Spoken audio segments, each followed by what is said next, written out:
పాడారు అందరూ ఒకసారి.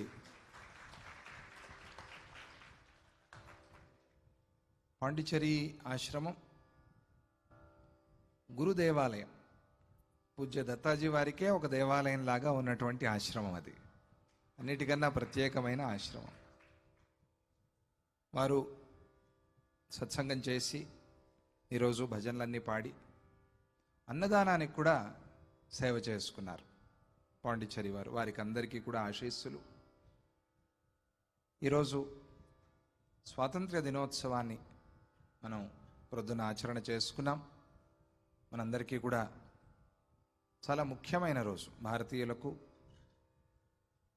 స్వాతంత్ర్యము అంటే ఏదో స్వేచ్ఛ అని కాదు, విచ్చలవిడితనము అని కాదు. ధర్మ మార్గంలో మనం నడిచేందుకు స్వాతంత్ర్యం. భారతీయ సంప్రదాయంలో ఎక్కడున్నా మనం జీవించేందుకు స్వాతంత్ర్యం. ఒక సంవిధానము అనేది ఉంది, దానికి కట్టుబడి మన దేశం నడుస్తూ ఉంటుంది. అలాగే ఒక సంప్రదాయము అనేది మన అందరికీ ఉండాలి. ఆ సంప్రదాయంలో మనమే ఒక గీత గీసుకుని ఆ గీతలో నడిచినప్పుడు మనకి, సమాజానికి, అందరికీ మంచిది. దాన్నే మన భారతదేశం మనకు తెలుపుతోంది. విశేషంగా విష్ణు పురాణంలో భారతదేశం యొక్క గొప్పతనం, దాదాపు అన్ని పురాణాల్లోనూ మనకి భారతదేశం యొక్క గొప్పతనం వినిపిస్తుంది. అందులో ప్రత్యేకంగా విష్ణు పురాణంలో భారతదేశంలో పుట్టాలని దేవతలు కూడా కోరుకుంటారు అని చెప్పారు. జై బలో భారత్ మాతకి జై. ఎంత అదృష్టవంతులు వీళ్ళు, ఇక్కడ పుట్టారు, మనల్ని దాటిపోతారు అంటే వీళ్ళకి నేరుగా మోక్షము, ముక్తి లభించేటువంటి భూమి, కర్మభూమి ఇది. మరెక్కడా లేనటువంటి వ్యవస్థ, అనుకూలము ఇక్కడ ఉన్నది అని భారతదేశాన్ని కీర్తించారు. దాన్ని మనం చెప్పుకున్నాం చాలా విశేషంగా.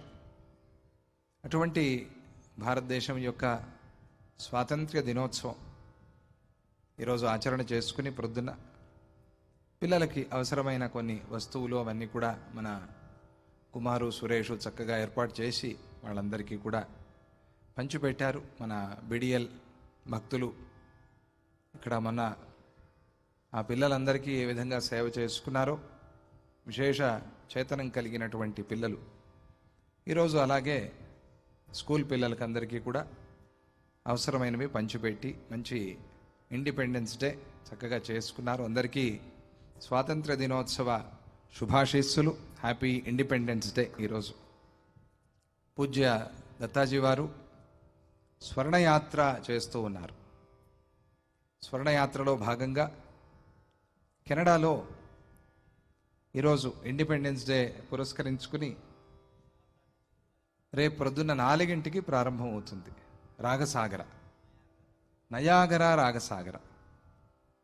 స్వామిజీ వారి అష్టోత్తరంలో కూడా నయాగర జలాల్లో స్వామిజీ వారు స్నానం చేసినట్టుగా మనం వింటాం.